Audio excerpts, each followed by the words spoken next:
유튜브로 함께하고 계십니다.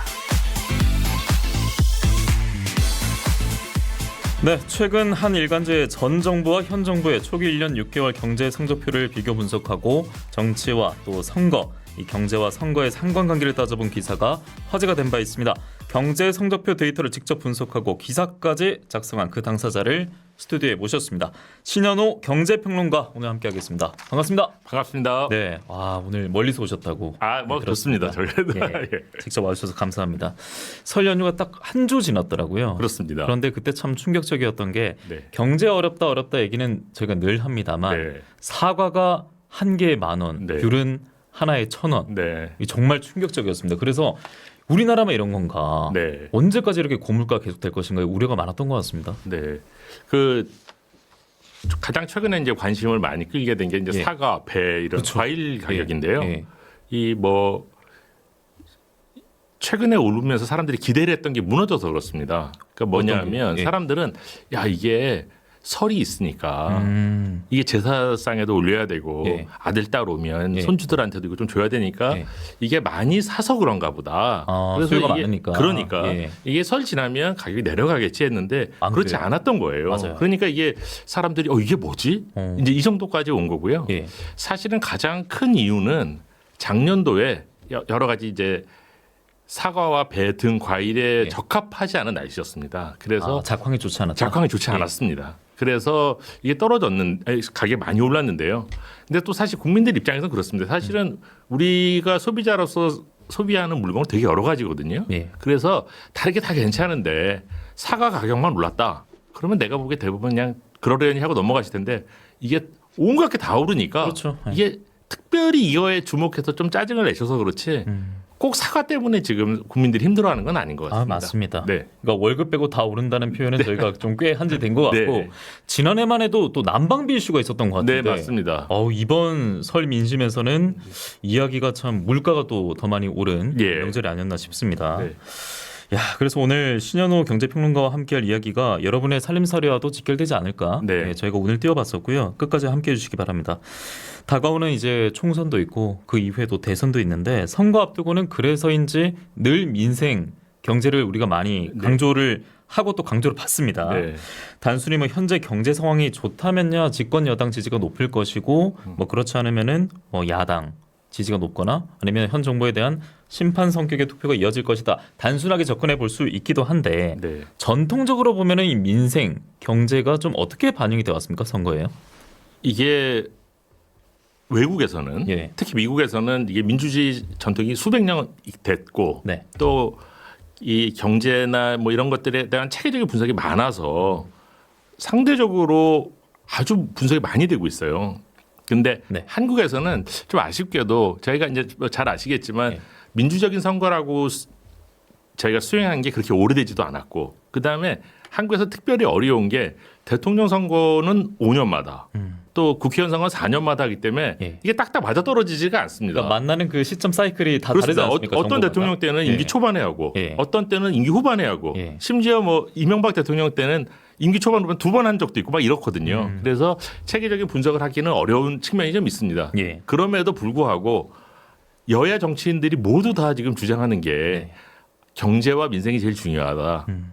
그분들이 진짜 그렇게 생각하는지 잘 모르겠어요. 그렇지만 어쨌든 그렇게 표방하고 있고 또 자신 있다고 하니까 또 국민들 입장에서도 당장 보기에는 아주 개인의 비리, 도덕성 이런 것들이 자극적이긴 하지만 네. 그거를 넘어서서 민생에 관한 이슈들이 중요하기도 했고 해서 예. 제가 그럼 어떻게 할까 생각을 하다가 이제 말씀하셨던 대로 지금 윤석열 대통령이 그러니까 재작년 5월에 취임을 하셔서요. 예. 지금 21개월 됐습니다. 그렇죠. 그래서 그러면 21개월 동안 경제 성적표를 직전 대통령이 문재인 대통령 21개월 한번 비교해 보자. 예. 이런 식으로 한번 해본 겁니다. 그래서 기사가 나왔고 네, 윤석열 대통령은 그러니까 취임 2년이 안 된 상황에서 지금 총선 앞두고 있고요. 그렇습니다. 문재인 전 대통령은 임기 반환점 돌고 그렇습니다. 총선 마주했는데 네. 어쨌든 임기 초에 네. 이제 특정 기간을 잡아서 네. 분석을 해주실 예정이십니다. 네.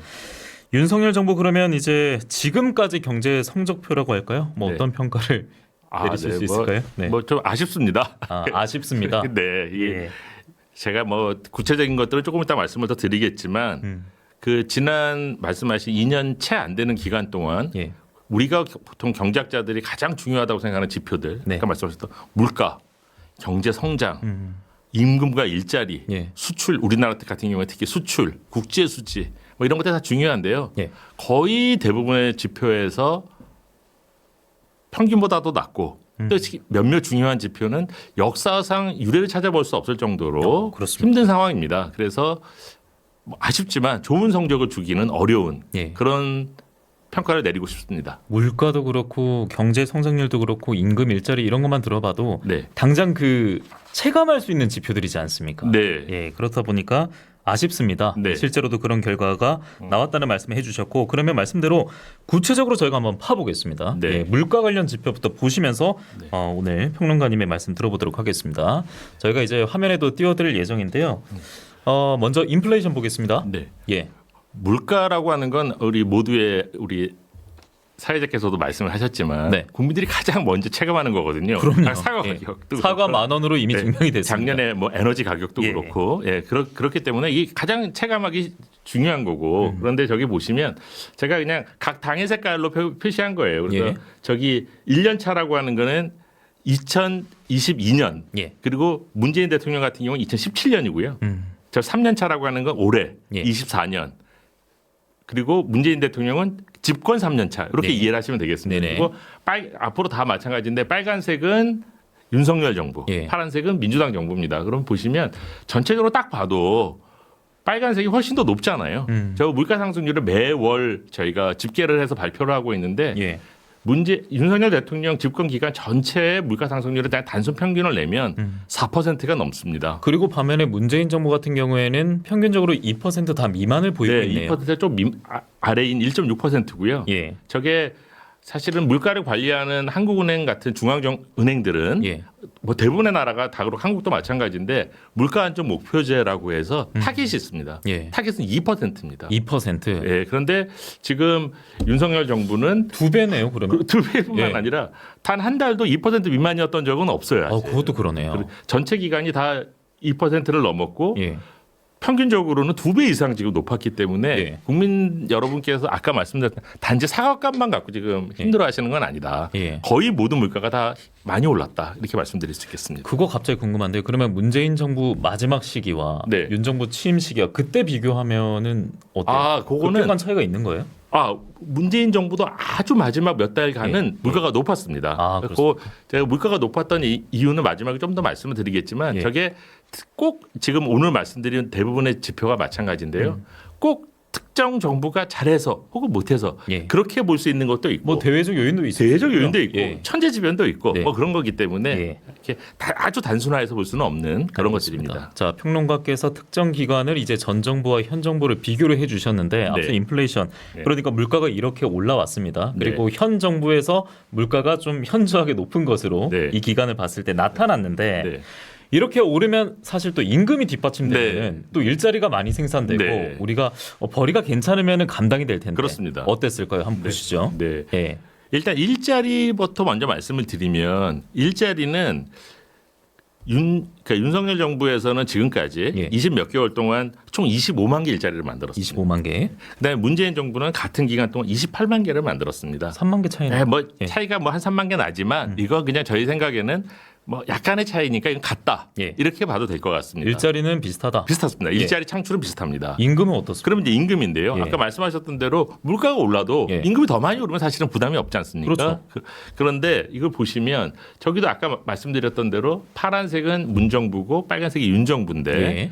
대체로 보면 파란색 부분은 0보다 위에 있고 예. 빨간색 부분은 0보다 아래에 있지 않습니까? 그러네요. 그럼 평균적으로 보면 윤석열 정부는 오히려 실질 임금이라고 하는 거는 물가를 고려한 임금입니다. 예. 저것이 1%로 오히려 내려갔고 문재인 정부는 2.9%로 올라갔습니다. 예. 그래서 저희가 보기에 제 생각에 네. 과거에도 저희가 실질 임금을 걱정하는 게 경제학자들이 많습니다. 그럴 때 저희가 걱정했던 거는 실질 임금이 좀 빨리 올라야 되는데 왜 이렇게 천천히 오르냐. 이런 걱정을 좀 했던 적은 있지만 예. 떨어진 거는 저희는 정말 발견하기 힘든 일입니다. 제가 기억하기에 예. 가장 최근에 저렇게 실질 임금이 저렇게 장기적으로 떨어진 거는 2008년도 글로벌 금융위기 때 예. 그때 이후로는 없었던 일입니다. 야, 대부분 사실 가게에서는 임금으로 사실 살아가지 그렇습니다. 않습니까? 네. 예.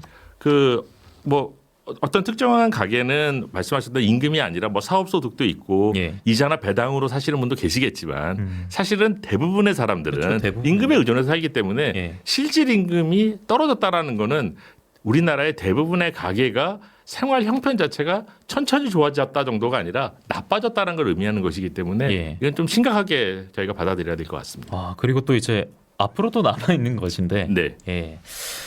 이 지금 뭐 그래프라든지 이 데이터를 보면은 좀 우려하는 분들이 많아지지 않을까. 예, 네. 그 때문에 걱정이 되는데 개인이 이제 직접 체감할 수 있는 지표들을 살펴봐 주셨고 네. GDP 이런 것도 꼭 짚어봐야 되지 않겠습니까? 그렇습니다. 예, 예. 국내 총생산. 예. 우리가 이제 보통 이제 GDP, 뭐 국내 총생산이라고 예. 하는 거는 이 국민 경제라는 굉장히 복잡합니다. 뭐 아까 말씀 사과도 만들어야 되지만 자동차도 만들어야 되고 서비스도 있고 그 방송 서비스도 있고 이렇기 때문에 이렇게 여러 가지 산업에서 일어나는 경제 활동의 전체에서 만들어낸 부가가치를 총합한 게 GDP거든요. 예. 그래서 저희가 1년 동안 혹은 뭐 한 달 동안 분기별로 GDP라는 거를 집계를 하면 이거는 우리가 총 만들어낸 것이기도 하고 사실상 우리 국민 전체가 소비하는 것이기도 하고 예. 우리 경제의 전체적인 기본 건강도를 체크하는 것입니다. 예. 예, 이거를 보면 되는데요. 이 GDP라고 하는 거는 일단 저희 생각에는 좀 안타까운 게 연간으로 먼저 저건 분기별로 제가 만든 거고 연간으로 말씀을 드리면 2023년도 그러니까 예. 작년도 저희 성장률이 1.4%였습니다. 예. 이것도 뭐 제가 자꾸 2%라 말씀을 드려서 그런데 저희가 2% 미만이었던 적을 제가 한번 꼽아봤어요. 지난 50년 동안. 언제였습니까? 50년 동안 꼽아봤더니 거꾸로 돌아켜 가보면 예. 2020년도에 코로나 위기가 있었을 때. 아, 코로나. 예. 네. 그다음에 아까도 말씀드렸던 대로 2008년 9년 그 언저리에 예. 글로벌 금융위기가 있었을 때. 네. 그다음에 세 번째는 1998년도에 IMF. 모두 다 이제 IMF 위기라고 하는 외환위기가 있었을 때. 예. 그다음에 1980년. 1980년은 뭐 아시겠지만 이 뭐 대통령이 그 전에 시해되시고 뭐 여러 가지 뭐 정치적 불안이 극도로 심했던 시기잖아요. 예. 이렇게 네 번 있었어요. 딱 4번. 네, 그러니까 근데 저희가 그러면 돌이켜 보면 작년에 우리 경제 어떤 일이 있었나 이런 거 자기가 생각해야 되고 물론 네. 대외적으로 뭐 또 환경적으로 어려운 일도 많았겠지만 그럼 작년에 우리가 그렇게 2% 미만 성장할 만큼 아까 우리가 말씀드린 외환위기라든지 팬데믹이라든지 뭐 군사 정변이라든지 이런 게 그런 건 없단 말이에요. 코로나도 사실 어느 정도 벗어난 시점 아니었어요? 그렇습니다. 예. 작년은 완전히 벗어난 시점이죠. 예. 2022년도 그 윤석열 대통령이 집권한 딱 그 시기까지 초반에는 코로나가 있었지만 2023년도는 오히려 많은 나라에서 예. 코로나 때 낮아졌던 게 반등을 떼게 하던 때라서 2023년도 성장이 그렇게 나쁘지 않습니다. 그러게요. 네. 뭔가 좀 호재가 그래도 코로나 팬데믹 시기보다는 가득했을 것 같은데 네. 그런 얘기도 많이 하지 않습니까? 네.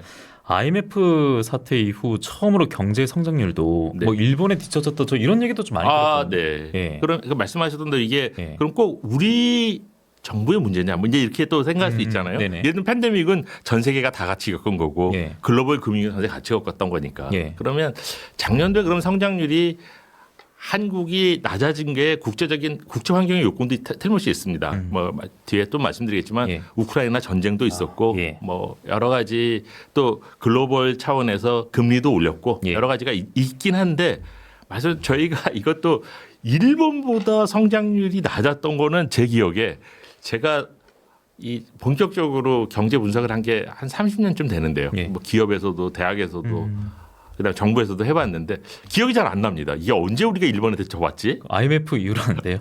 그러니까요. 예. 이 IMF라는 게 1998년도거든요. 예. 그러면 이게 거의 한 30년 가까이 된 일입니다. 그러니까 이 물론 정부 당국자나 예. 여당에서는 이거에 대해서 뭐 할 말이 좀 있겠지만 이게 우리 경제가 지난 극도로 상태가 나빴던 거를 외부 요인으로만 다 돌릴 수는 없다.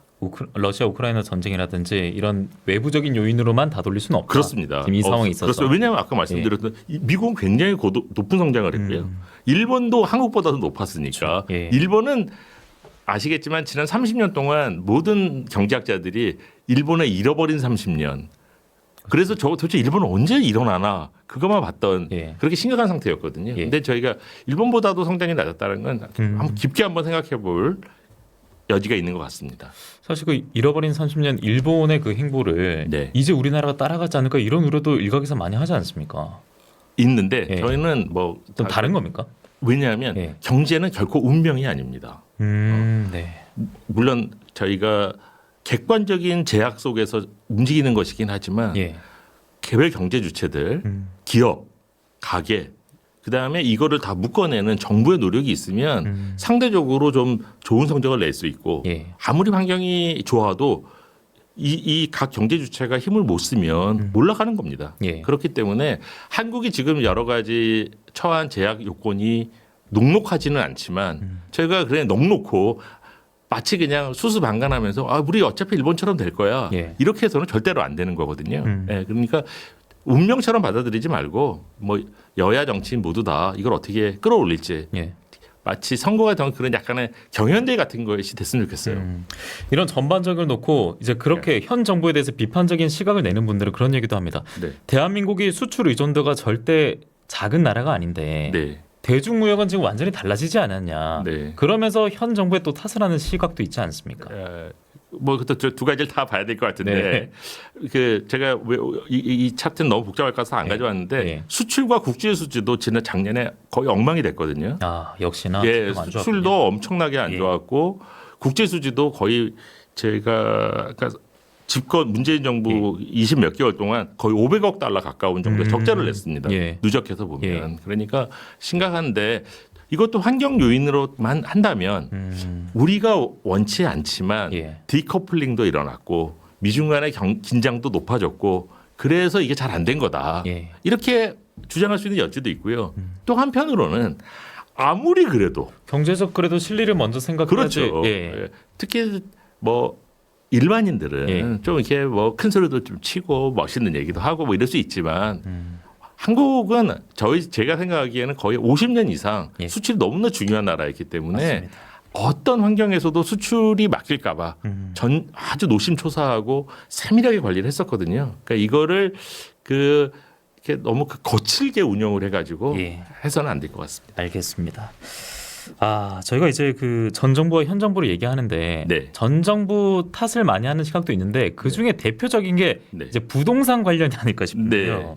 이번 총선에서도 여권에서는 수도권 지역구 중심으로 전 정권의 부동산 정책을 심판하겠다 나서는 의견도 있다고 하는데 네. 이게 뭐 설득력이라고 있습니다. 할까요? 있습니까? 있습니다. 전 정부는 어땠습니까? 예, 일단 뭐 보통 우리가 이제 평균의 함정이라고 하는데 저기 보시면 예.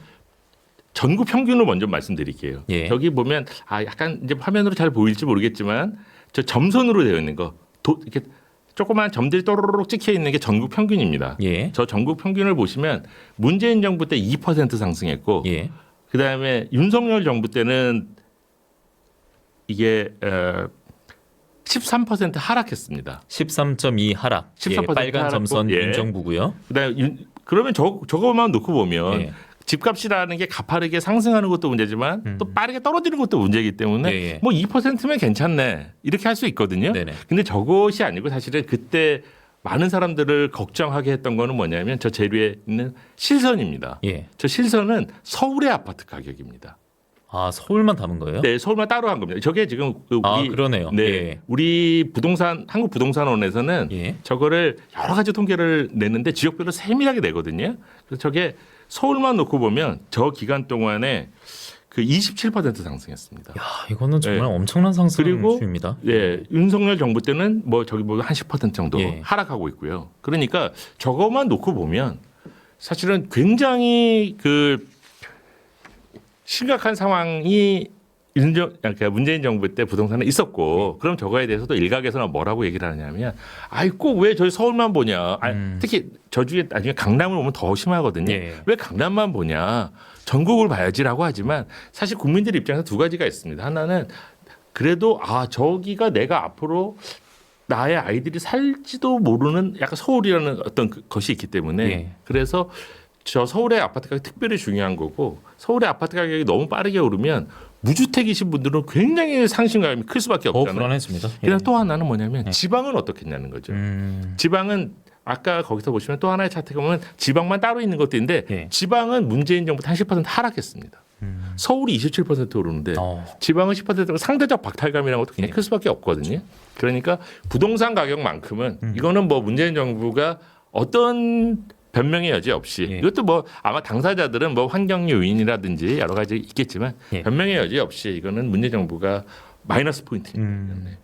그래서 이 부동산 문제 때문에 정권을 내준 셈이지요라고 실시간 댓글로 남겨주신 분도 계신데요. 네. 그러면 현 정부는 그 급격히 떨어뜨리면 안 되니까 네. 연착륙을 만들기 위해서 네. 안정화를 위해서 좀 신경을 많이 쓰고 있다고 지금 보십니까? 오히려 약간 그런 상황입니다. 저게 지금 부동산 가격이 이 정부에서 많이 떨어지고 있어서 저게 또 너무 빨리 떨어지니까 걱정이 많거든요. 예. 그래서 이 저게 떨어지면 집값도 문제지만 건설회사 요즘에 뭐 많이들 들어보셨을 텐데 그렇죠. 예. 부동산 파이낸싱이라고 하는 예, PF. 프로젝트 예. 파이낸싱이나 예. 이런 부분들에 대해서 위태위태해지고 좀 상당히 중견 건설사가 지금 거의 파산 가까이 몰리고 이런 일들이 벌어지고 있기 때문에 예. 저것이 너무 빨리 떨어지지 않도록 지금 오히려 거꾸로 그쪽 걱정을 해야 되는 그런 상황입니다.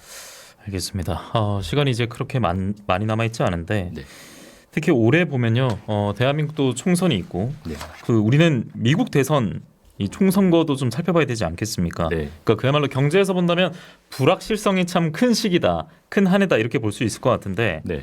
지금까지의 이제 윤석열 정권 취임 이후의 성적표는 아쉽습니다 이 5글자였다면 네. 앞으로 남아 있는 임기 동안에는 어떻게 좀 변화 여지가 있을 거라 보십니까? 물론 또 대외적인 요인이 어떻게 네. 변할지 모르겠습니다만 네. 예측은 하지 않고 그냥 희망은 그랬으면 좋겠습니다. 희망과 기대는 예, 그렇다. 예. 근데 꼭 그렇게 될지는 상당히 의문스럽습니다. 네. 그리고 저는 뭐 말씀드린 예상보다 이게 민주주의라고 하는 게 아까 말씀드렸던 대로 미래가 달린 문제이기 때문에 그럼요. 선거라고 하는 것은 예. 조금 더 다른 그 정치적 정략적 측면보다는 예. 객관적인 경제 상황들 이게 우리도 그렇죠. 저 같은 경우에는 우리 아이들이 살아갈 세상을 만드는 게 경제이기 때문에 예. 이 경제에 대한 좀 진지한 고민들 이런 것들을 유권자분들이 좀 하시면서 예. 여당이 어떻게 얼마나 잘했는지 또 야당은 어떤 대안을 갖고 있는지 이런 것들을 한번 좀 잘 살펴봐 주셨으면 좋겠습니다. 그러니까 처음으로 돌아간다면 앞서 사과 가격도 네. 기후 위기라는 이런 악재도 분명 포함된 결과물이지 맞습니다. 않았습니까? 맞습니다. 그러니까 앞으로 우리가 살아갈 미래들을 위해서 네. 조금 더 집중해서 네. 뭐 내부 갈등이라든지 네. 다른 정치적 이슈보다는 민생 경제가 더 위에 오르는 네. 그런 선거가 됐으면 하는 바람이다. 이렇게 정리를 해보겠습니다. 네, 감사합니다. 저도 그렇게 생각합니다. 정말 그렇게 생각합니다. 네. 정말 멀리서 오셨는데 저희가 얘기 더 들어야 되는데 시간이 아쉽게도 부족합니다. 네, 여기서 인사를 드리겠습니다. 고맙습니다. 감사합니다. 네.